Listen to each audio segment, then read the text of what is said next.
우리 오늘 함께 은혜 받을 말씀은 우리 마태복음 10장 1절에서 4절 말씀입니다. 우리 신약 성경 14면에 하나님의 말씀이 기록되어 있습니다.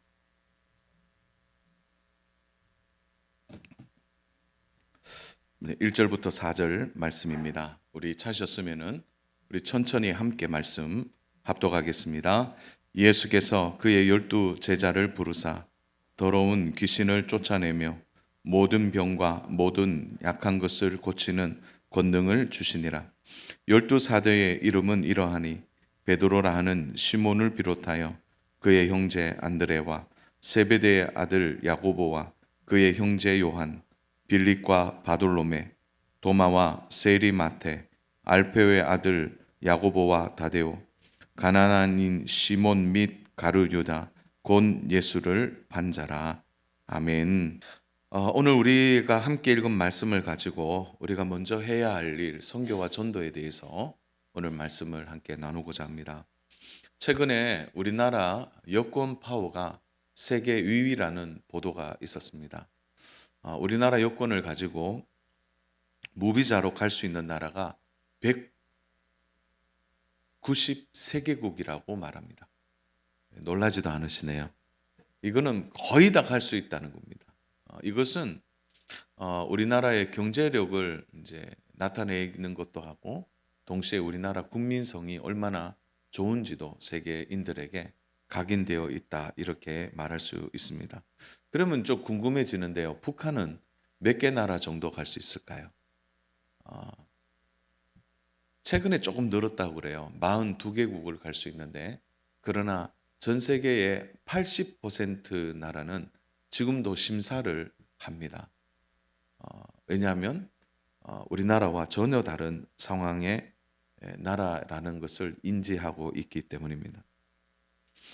저는 이 기사를 보면서 마음 한쪽에 그런 생각이 들었습니다. 하나님이 우리 민족을 이렇게 많이 높이시나? K-팝부터 해서 K-푸드, 전 세계에 우리나라가 참 영향력을 이렇게 나타내는 데는 이렇게 하나님이 우리 국민을 높이시는 이유가 분명히 있을 것이다. 이렇게 생각합니다. 물론 우리 민족이 우수한 민족이긴 합니다. 그러나 좀 더 깊게 생각해 보면 하나님께서 이 민족에 대한 부르심, 다시 말해서 이 한국 교회와 그리고 또한 우리 성도들에게 어떤 역할을 원하고 계시는 것은 아닐까 하는 생각을 해보게 됩니다. 2023년 미국의 남침례 교단이 있습니다. 미국의 최대 교단이고요. 우리 한국은 우리 이제 합동교단이 제일 큰 교단인데 미국은 남침례 교단이 제일 큰 교단이고요. 세계 선교의 주류를 이루었던 것이 남침례교입니다. 그 남침례 교단이 이제 선교 정책을 발표했는데요. 최근에 선교 출구 전략으로 지금까지 파송된 선교사님들이 노령화되고 이제 다시 본국으로 돌아올 시기가 되면 선교지에서 철수하는 쪽으로 선교 계획을 잡았다고 합니다. 이유는 더 이상 파송할 선교사가 없다는 거죠. 물론 2025라 그래서 500명의 새로운 선교사를 파송하는 선교 계획은 있는데 지금까지 파송해 놓은 많은 선교사들이 이제 선교지에서 철수하게 되는 일이 지금 미국 남침례 교단에서 일어나게 됩니다. 왜 그럴까요? 선교 자원이 없는 거예요. 선교 동력을 일으킬 만한 힘이 그만큼 부족하다는 것을 말해주고 있습니다. 저는 그러한 이야기를 들을 때마다 한쪽 마음에 한국 교회가 가지는 선교적 역할이 더욱 커지게 되었다는 거죠. 한국은 이미 전 세계 2만 5천 명의 선교사를 파송하고 있습니다. 놀라운 사실은 이 작은 나라에서 이렇게 많은 선교사를 파송할 수 있는 것은 수치적으로나 여러 가지로 도저히 이해할 수 없는 일입니다. 그 일은 하나님이 하신 것입니다. 오늘 우리 시대에 영적으로 보면 세속화가 얼마나 빨라지고 있는지 모릅니다. 믿음으로 산다고 하지만 이 세상 속에 들어가 보면 믿음을 지키기가 얼마나 어려운지를 우리는 몸소 피부로 느끼고 살아가고 있습니다. 때로는 믿는 자와 믿지 않는 자의 차이가 구별이 어떤 의미에서는 드러나야 되는데 구별되지 않는 시대를 우리가 살아가고 있습니다. 오히려 세상이 너무 거대해서 성도들이 믿음으로 사는 삶이 정말 초라하게 느낄 만큼 세상에 세속화는 급해지고 빨라지고 거대해지고 있는 이 세속화의 물줄기 안에서 오늘 우리는 우리의 정체성을 분명하게 하지 않으면 그 물결에 쉽게 휩쓸리게 되는 것입니다. 그래서 오늘 우리가 알아야 될 가장 중요한 것은 내가 누구인가라는 것입니다. 사랑하는 여러분, 우리가 누구입니까? 나의 정체성은 무엇입니까? 오늘 하나님께서 제자들을 부르셨다 이렇게 말씀하고 있는데 그 제자들만 부르신 하나님이 오늘 우리는 부르지 않으셨을까요? 저는 우리가 누구이냐 이렇게 묻는다면 가장 먼저 우리가 대답해야 될 것은 하나님이 우리를 불러주셨다.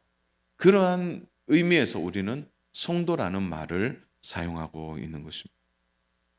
사랑하는 여러분, 우리 모두가 하나님의 자녀 맞습니까? 우리가 하나님의 자녀로 부르심을 받았다면 그 부르신 이의 뜻이 오늘 우리에게 살아 있어야 된다는 것이죠. 그 부르신 뜻이 무엇입니까? 저는 그 부르신 뜻이 오늘 제자들을 부르신 하나님의 뜻과 동일하다고 생각합니다. 오늘 1절을 보시면 그 1절 안에 제자들을 불러서 하나님은 무엇을 하라고 하신 것입니까? 그 하라고 하신 그 일이 바로 복음을 전하는 일이요. 그것이 구체화된 것이 바로 전도와 선교인 것입니다. 사랑하는 여러분, 그러므로 새해를 시작하면서 우리는 이런저런 결심을 많이 하게 될 겁니다. 올해는 이렇게 해봐야지, 올해는 이렇게 해야 되지. 개인적인 결심도 있을 수 있겠고 가정적인 결심도 있을 것이에요. 어떤 분들은 내가 열심히 돈을 모아 집을 사야 되고 내가 열심히 무엇을 해서 어떻게 하겠다라는 결심이 있다면 그러면 다시 한번 그러면 우리의 믿음에는 어떤 결심이 있는 것입니까? 물론 지난주에 우리가 성경을 좀 한번 읽어보자. 올해는 성경 읽도 가자. 그렇게 우리가 함께 말씀을 나누었다면 그러면 오늘은 우리가 믿음의 결심 중에 도대체 우리는 무엇을 결심해야 하느냐라는 거죠. 저는 그 결심이 오늘 하나님이 제자들을 부르신 그 부르심 속에 선명한 그림이 있다고 생각합니다. 그래서 오늘은 제자를 부르신 이 장면 안에서 하나님이 제자만이 아니라 나를 불러주신 그 부르심이 무엇인지를 깨닫고 오늘 우리도 제자처럼 무엇을 해야 할 일이 있는지를 돌아보는 귀한 시간이 되었으면 좋겠습니다. 그런 의미에서 첫 번째로는 우리도 누구나 제자처럼 사역할 수 있다라는 것을 오늘 말씀을 통해 함께 나누고자 합니다.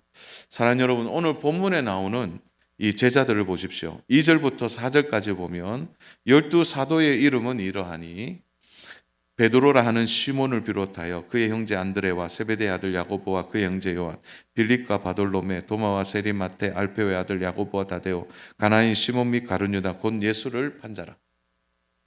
자, 2절부터 4절까지 12제자의 이름이 나옵니다. 이 이름은요, 자주 그 신학교에서 성경고사 칠 때 꼭 들어가는 시험의 문제 중에 하나예요. 12제자의 이름을 쓰시오. 성도 여러분, 눈 감고 하면 12제자 이름을 쓸 수 있겠습니까? 쉽지 않죠. 이 12제자의 오늘 모습을 보십시오. 또 4절 끝은 좀 우리를 막막하게 합니다. 바로 제자인데 곧 예수를 판자라. 예수님의 제자들을 평가한다면 좀 똑똑한 제자는 가룟유다와 그래도 돈을 계수할 수 있는 세리 마태입니다. 그 정도를 제외하고는 하나같이 평범하거나 부족해 보이는 사람입니다. 사회적으로는 잘 나가는 사람이 없어요. 예수님의 제자들은 세상적으로 갖춘 것이 하나도 없는 사람들입니다. 특히 야고보 형제 요한은 우레의 아들로 소개되고 있는데요. 누가복음에 보면 우레의 아들, 마가복음에 보면 그렇게 소개되는데, 우레라는 말이 뭐냐면 번개입니다. 번개. 그게 우리식으로 하면 번개맨이죠. 번개맨. 근데 오늘날의 번개맨은 그래도 좋은 의미에서 이야기하는데, 그 당시에 번개맨은 변덕스러운 사람입니다. 분노의 아들. 어떻게 이름 자체가 분노의 아들입니다. 이런 제자들을 예수님이 부르시기 위해 예수님은 밤새 기도하셨습니다. 그리고 제자들을 선택했는데 모자라거나 허점투성이인 대부분이 제자들의 모습입니다. 근데 놀라운 거는요, 그러한 제자들을 불러서 하나님이 위대한 사명인 전도와 선교의 사명을 감당하도록 해주셨다는 것입니다. 이들은 예수님의 마지막 날 밤에도 서로 자리 다툼을 했던 자들입니다. 십자가 예수님이 죽으실 때는 다 도망간 자들입니다.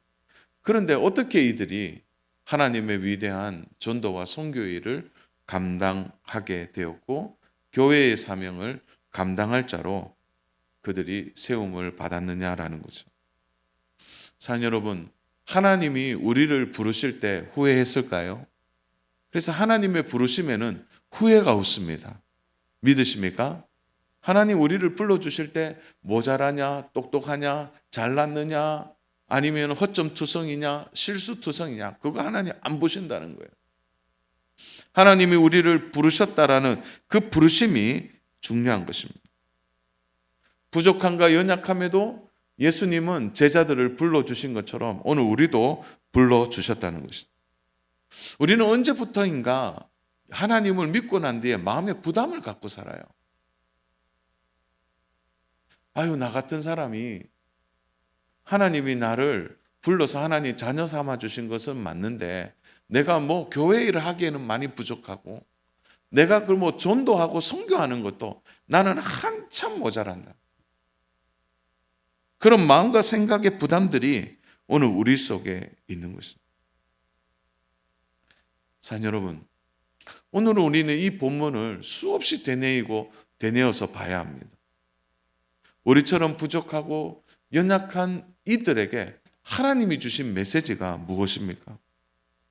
하나님이 이들을 불러주셔서 너희는 전도와 선교의 사명을 감당하라. 아니, 그 모습 보면은 또 그들의 면면을 보면은 도저히 그것을 할 수 없는 사람들처럼 보이는데 하나님이 그들을 부르셔서 귀한 사명을 맡겨 주셨다는 거예요. 사랑 여러분, 오늘날에도 동일해요. 오늘 하나님 우리를 부르실 때 우리가 뭐 좀 잘하거나 우리가 똑똑해서 그래서 하나님 우리를 불러주신 것이 아닙니다. 특별히 교회 공동체를 통해 하나님 우리에게 하라고 하시는 이 사명들도 마찬가지인 것이죠. 사랑 여러분, 놀라운 것은 이러한 부족한 제자들을 하나님이 불러주셔서 하나님의 그 놀라운 일을 하게 해 주셨다는 것입니다. 만약 제자들이 아유 나는 못해요, 나는 감당 못합니다고 예수님의 옷자락만 붙들고 가만히 있었다면 오늘날의 이 세계 선교가, 오늘날의 이 놀라운 세계 교회의 확장은 전혀 일어나지 않았을 것입니다. 모든 것이 마가의 다락방에서 시작해서 예루살렘 교회로, 예루살렘 교회가 가정교회로, 그리고 가정교회가 이방교회로, 이방교회가 전 세계의 교회로 흩어지는 역사가 바로 이 부족하고 작은 제자들을 통해 나타나게 됐다는 것입니다. 사랑 여러분, 그런 의미에서 우리가 부족하냐 부족하지 않느냐는 중요하지 않아요. 부족한 나를 하나님은 지금도 붙으셔서 이 귀한 사명을 감당하게 해주셨다는 것, 이 믿음이 우리에게 있어야 하는 것입니다. 만약 빌립 집사님도 나는 많이 부족해요 이렇게 생각하고 가만히 있었다면 사마리아가 전도되지 않았을 것입니다. 그러나 그가 사마리아에도 복음을 가지고 들어감을 통하여 그 사마리아 땅이 변화되어지고 놀라운 부흥의 역사가 일어나게 된 것입니다. 그래서 우리는 왠지 선교 이렇게 말하면 나와 거리가 먼 것으로 생각해요. 전도, 아유 나와 거리가 멀어. 똑똑한 사람이 하는 것으로 생각한다는 거죠. 정말 그런 것입니까? 하나님이 우리를 불러주신 이 부르심을 사랑하는 여러분 믿음으로 받으셔야 합니다. 하나님이 나를 불러서 하나님의 일을 하게 하신 곳이 나의 선교지이고 하나님이 나를 불러서 성도의 삶을 살게 한 것이 바로 전도입니다. 오늘 사실 우리가 선교와 전도에 대해서 우리는 여전히 부담을 갖고 있습니다. 또한 우리는 동시에 두 가지 일을 할 수 없습니다. 생업의 현장에서 살아가는 우리가 어떻게 선교지에 가서 선교를 할 수 있겠습니까? 우리는 전문적인 선교사로서의 삶은 어렵습니다. 물론 1년에 한 며칠 단기 선교는 가능하겠죠. 그러나 직접 선교할 수 있는 삶은 어렵습니다. 그래서 우리가 선교사를 돕기 위해 우리가 선교 헌금을 정기적으로 드리는 겁니다. 그래서 우리는 갈 수 없지만 대신 우리를 위해 가서 선교하는 선교사님들을 우리가 물질로 돕는 것입니다. 저는 오늘 선교 건축 주일이니까 이 말씀을 전해야지 절대 그런 마음이 없었습니다. 하나님께서 저에게 주시는 마음은 이거였습니다. 오늘 너의 선교지가 어디고 너의 전도지가 어디냐라는 물음에서 오늘 이 말씀이 시작되었다는 거예요. 사랑하는 여러분, 오늘 내가 내는 그리고 1년의 소정이지만 또 때로는 우리가 작정해서 드리는 이 선교비가 단순히 선교비로만이 아니라 선교지에 우리와 함께 가서 선교사님을 돕고 함께 마음을 모아 기도함으로 함께 동력하는 사역이라는 가치를 생각한다면 작지만 우리가 이 일에 함께 동참하는 일은 매우 중요합니다. 사랑하는 여러분, 우리 교회가 몇 군데의 선교지가 있는지 아십니까? 우리 교회가 지금 현재 8개 나라를 돕고 있습니다. 중동 2지역 그리고 아시아 6개 나라입니다. 그래서 X국이라고 말하는 것은 여러분 X국이 어떤 나라죠? 제가 굳이 얘기하지는 않겠지만 중하반점 이렇게만 얘기하겠습니다. 그럼 어느 나라인지 아시겠습니까? 근데 그 X국 안에는 바로 지근거리에서 사역하는 바로 우리 머리 위에 있는 나라에서 사역하는 선교사님도 계십니다. 그리고 우리 라오스 그리고 인도네시아 그리고 필리핀에도 우리 2 가정이 들어가 사역하고 있고요. 방글라데시 그리고 태국 그리고 이스라엘과 튀르키예 이 2 나라는 중동 지역에 있고 특별히 무슬림과 또한 강력한 영적 세력이 있는 나라들이에요. 여기에 우리 선교사님들이 19분이 현재 사역하고 있습니다. 우리 교회가 내는 선교 비원을 그 선교사님들이 그것을 받아 우리 대신 이 사역들을 감당하고 있는 것입니다. 사랑하는 여러분, 우리가 이렇게 섬기는 것은 바로 하나님의 부르심에 함께 동참하는 일입니다. 사랑하는 여러분, 우리가 이렇게 함께함을 통해서 그 선교지에 내가 직접 가진 않지만 우리가 함께 기도하고 마음을 모아 동력하는 이 일이 오늘 우리에게나 너무나 중요한 일입니다. 그러므로 사랑하는 여러분, 하나님이 나를 부르셨다라는 이 부르심을 소홀히 여기지 마십시오. 이 부르심 앞에 내가 작지만 하나님의 거대한 선교 계획과 교회를 향한 계획에 내가 함께 있다는 사실을 믿고 믿음 위에 서서 함께 올 한 해 이 선교에 동참하고 수고하는 우리 믿음의 성도님 되시기를 주님의 이름으로 축복합니다. 그런데 하나님이 이렇게 우리를 불러주셨다면 그 부르심에 우리가 또한 어떻게 순종해야 될까요? 저는 그 2번째가 그 부르심은 흩어지기 위한 것이라는 것을 우리는 기억해야 합니다. 예수님께서 제자들을 부르신 이유에는 흩어져 복음을 전하기 위하여 불러주신 것입니다. 만약 내부 안에 있기를 원하였다면 1절을 우리가 이해할 수 없었을 것입니다. 더러운 귀신을 내쫓아내는 일, 모든 병과 악한 것을 고치는 능력을 우리 예수님께서 주셨다는 거죠. 이것은 다 흩어진 제자들에게 너무나 필요한 것입니다. 여러분 1절 제일 끝 말씀을 한번 보십시오. 우리 성경이 펴져 있는 분은 1절 제일 끝에 보니까 어떤 단어가 나와 있습니까? 권능을 주시니라. 이게 말씀이 굉장히 한글 성경은 약하게 들릴 수 있습니다. 그러나 헬라어 원문에서는요 이렇게 되어 있어요. 그가 주셨다. 과거 능동태로 나와 있어요. 다시 말해서 하나님이 우리를 불러서 우리가 함께 예배하고 은혜 받고 난 뒤에 전문을 열고 딱 나가는 순간 하나님은 우리 모두에게 권능을 이미 주셨다는 거예요. 믿으십니까? 그래서 우리가 그 권능을 받아서 우리가 가는 곳에 귀신을 내쫓아내고 모든 병을 고치고 그 약한 것을 회복하는 그 권능을 우리가 예배 가운데 이 교회 공동체가 서로 교제하고 함께하는 가운데 하나님이 우리에게 부어 주셨다는 것이죠. 사랑하는 여러분, 예수님의 제자들이 예수님과 함께한 시간은 불과 3년밖에 되지 않습니다. 그 3년 동안은 함께 있었지만 그들은 바로 흩어져서 복음을 전하는 일에 그들의 일생을 드렸다는 것이죠. 하나님이 우리를 부르셨다면 그 부르신 하나님이 우리에게 무엇을 원할까요? 함께 이렇게 불러주셔서 예배하고 함께 섬기고 함께 사랑하고 함께 교제하지만 가장 중요한 것은 우리가 모였을 때 우리는 곧 흩어지는 하나님의 사람이라는 것을 잊어서는 안 됩니다. 그래서 교회는 먼저 잘 모여야 돼요. 모이고 함께 교제하고 은혜 나누고 서로 격려하고 힘을 주고 난 이후에는 어떻게 해야 됩니까?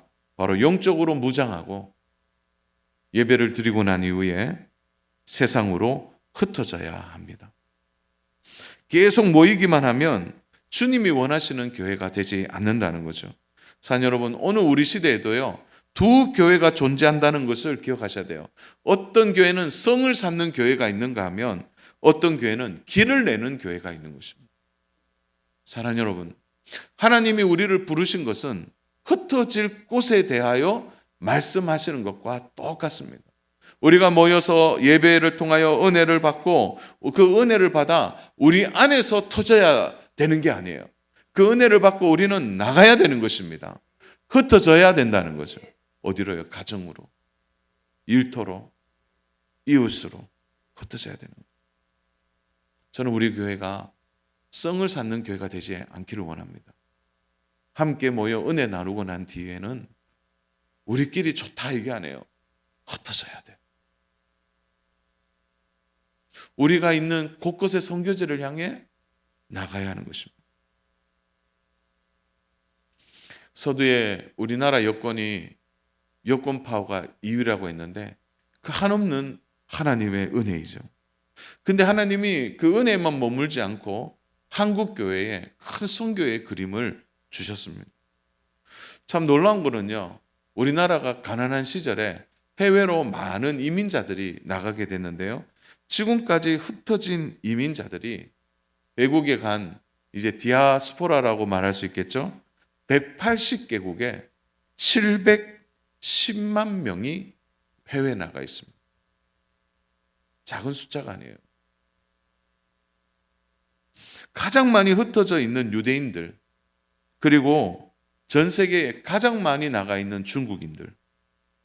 그런데요, 어느 국가보다도 우리나라에 흩어진 한국 사람이 180개국에 흩어져 있습니다. 더욱이 우리 민족이 귀한 게 있어요. 여러분, 중국인들은 중국인들끼리 모이면 하는 일이 있다고 그래요. 제일 먼저 하는 일, 중국 식당을 만드는 일이에요. 유대인들은 모이면 회당을 만든다고 합니다. 그럼 제가 질문해 볼게요. 한국인들이 해외에 모이면 뭐부터 세울까요? 뭐부터 세울까요? 교회부터 세운대요. 그래서 교회가 없는 곳이 없어요. 흩어진 우리 민족이 교회를 세우고 세워진 교회를 통하여 지금도 세계 선교가 이루어지고 있는 거예요. 만약 예수님의 제자들이 흩어지는 것을 포기했다면 저는 세계 선교가 이루어지지 않았다고 생각합니다. 사랑 여러분, 오늘 우리의 선교지가 있습니다. 교회에 모여 함께 예배하고 교제하고 봉사함으로 우리의 신앙이 깊어지고 성숙해지는 것은 너무 좋은 일이에요. 그러나 동시에 흩어지는데 우리의 관심이 있어야 됩니다. 교회보다 또 나가서 우리가 있는 곳곳, 그곳이 선교지고 그곳이 복음을 전해야 할 곳입니다. 사랑 여러분, 그곳에 관심을 두고 그곳에 잃어버린 영혼에 대한 마음을 가지고 그 영혼을 위해 기도하는 일이 바로 선교적 삶을 살아가는 성도의 삶이라는 것을 꼭 기억하시기를 바랍니다. 그래서 올 한 해는 선교적 사명을 잘 감당하는 저와 믿음의 성도님 되시기를 주님의 이름으로 축복합니다. 그래서 세 번째로 우리가 좀 생각해야 될 것은요, 바로 선교와 건축을 위해 함께 헌신해야 합니다. 예수님은 제자들에게만 가라고 하지 않으셨어요. 말씀을 믿는 모든 성도들에게 가라고 하신 거예요. 이 가라고 하는 명령에 제외된 사람은 아무도 없는 것입니다. 사는 여러분, 세계 선교 역사를 보면 우리는 빚진 자로 살아왔습니다. 지금까지. 하나님의 놀라운 계획과 섭리를 보면 우리는 한없이 빚진 자들이라는 생각을 하셔야 합니다. 19세기까지 아무런 힘이 없는 우리 민족, 조용한 은둔의 나라, 조선. 복음을 전혀 알지 못했죠. 세계 열강의 압제에 눌려 있어서 세국 정책으로 눈을 바깥에 돌릴 수 없을 만큼 무너져 있는 나라가 우리나라였습니다. 근데요, 이 조선 땅에 놀라운 일이 일어납니다. 1885년부터요, 1920년 사이에 엄청난 조선 선교가 이루어집니다. 해외에 수없이 미국을 통해서 호주를 통해서 영국을 통하여 수많은 선교사들이 이 땅에 들어오는 거예요. 그 조그마한 조선 땅에. 심지어 중국 선교를 꿈꿨던 분들이 또 어디로 갑니까? 중국으로 가지 않고 조선 땅으로 왔다는 거예요. 1884년부터 1984년까지 우리 이 조선 땅, 한국 땅에 온 선교사의 수가요, 여러분 3,179명입니다. 놀라지도 않으시네요. 이 조그마한 땅덩이에 3,179명의 선교사가 이곳에 와 선교했습니다. 1884년부터요 1900년 초반까지 이제 막 선교가 시작될 때 여러분 우리나라에 400명의 의료 선교사가 왔습니다. 집중적으로 이 땅에 왔어요. 병든 자를 고치고 약한 자를 회복시키고 그들이 이 땅에 피를 뿌려 선교했습니다. 그래서 한국교회가요, 피로 세워진 교회입니다. 이 한국 땅이 그 선교사의 피를 밟고 오늘 세계 선교를 이루게 된 것입니다. 자료를 찾아보다가 조선 땅에 그 당시에 조선 인구가 1200만 명이었다 그래요. 1900년 초반까지 1200만 명이 이제 조선 인구였는데 그 중에요 천도교가 100만 명이었다 그럽니다. 청교도, 도를 아십니까? 이거 청교도가요. 그런데 여러분 12명 중에 한 명이 청교도인이 있어요. 그럼에도 불구하고 이 땅의 복음이 그 모든 것을 바꾸어 버렸습니다. 이게 가능하게 된 일이 뭘까요? 바로 선교사들의 헌신과 희생이 있었고 본국에서 이들을 위해 기도하는 바로 교회의 성도들이 있었고 끊임없이 그들에게 그 감당할 수 있도록 함께 선교를 나누었던 성도들의 힘이 한국교회를 살린 것입니다. 이제는 서구의 교회가 한국교회에 기대하고 있습니다. 가장 많은 선교사를 파송하는 미국의 침략에 의해서도 이제 선교 정책을 정리하고 더 이상 선교할 수 있는 동력이 사라져가고 있던 이 시대에 여전히 한국 교회는 이 선교적 사명을 감당할 수 있도록 하나님이 그 일을 하게 하셨습니다.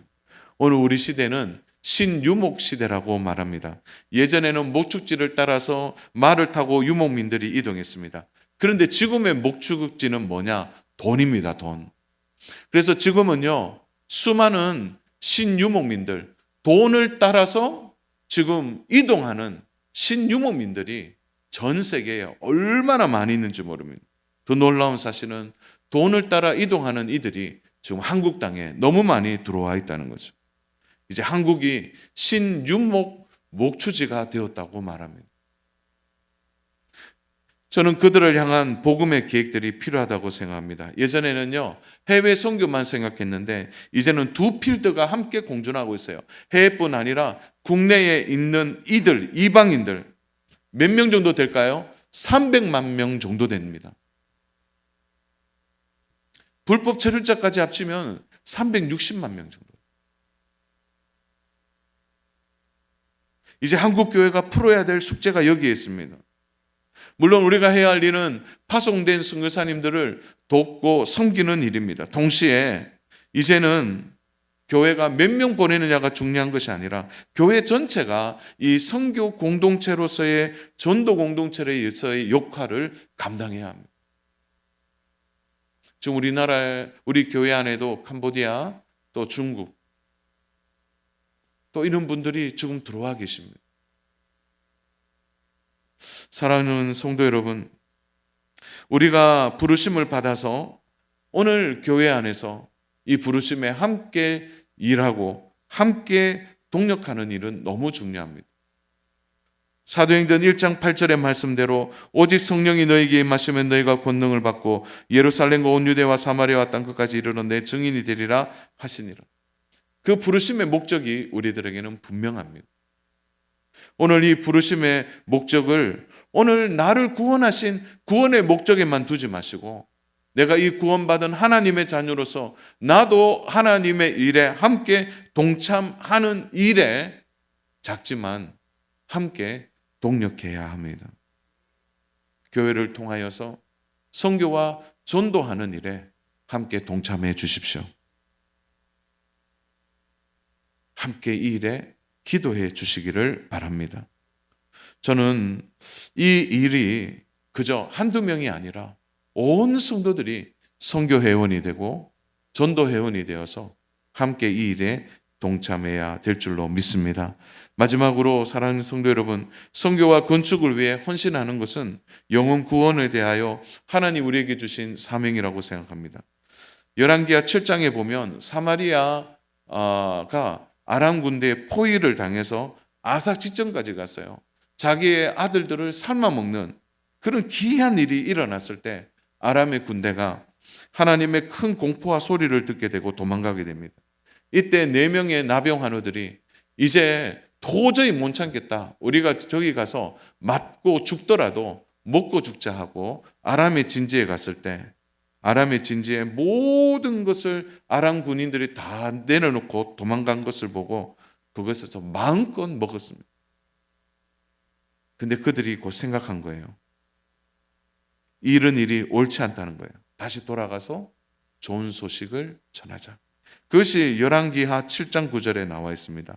나병 환자들이 그 친구에게 서로 말하되 우리가 어떻게 이렇게 해서는 아니 되겠도다. 오늘은 아름다운 소식이 있는 날이거늘 우리가 침묵하고 있도다. 만일 밝은 아침까지 기다리면 벌이 우리에게 미칠지니 이제 떠나 왕궁에 가서 알리자 하고, 너무나 좋은 소식을 갖고 있다는 것을 그들이 알고 더 전하지 않는 것은 바로 죄라고 생각한 것입니다. 저는 구원받은 오늘 우리가 해야 될 일이 이 복음을 안고 우리에게 멈추지 말고 이 복음이 전해져야 된다고 생각합니다. 정말 구원을 경험한 사람은 구원받지 못한 사람들에 대하여 관심을 갖고 있습니다. 왜요? 이 구원의 소중함이 얼마나 큰지를 너무 잘 알고 있기 때문에 그렇습니다. 사랑하는 여러분, 오늘 우리가 가져야 될 최고의 관심은 영혼 구원입니다.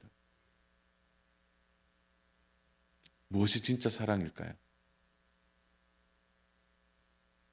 사랑 여러분, 가족을 사랑한다고 하는데 세상에 아무리 좋은 것, 세상에 값비싼 것을 준다 하더라도 다 일시적인 거예요. 내 가족이 하나님을 알지 못하고 구원받지 못했다면 다 의미 없는 것입니다.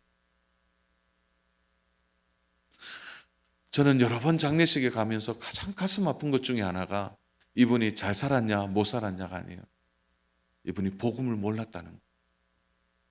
가장 가슴이 아픈 것입니다. 사랑 여러분, 영적 대추수기가 다가오고 있습니다.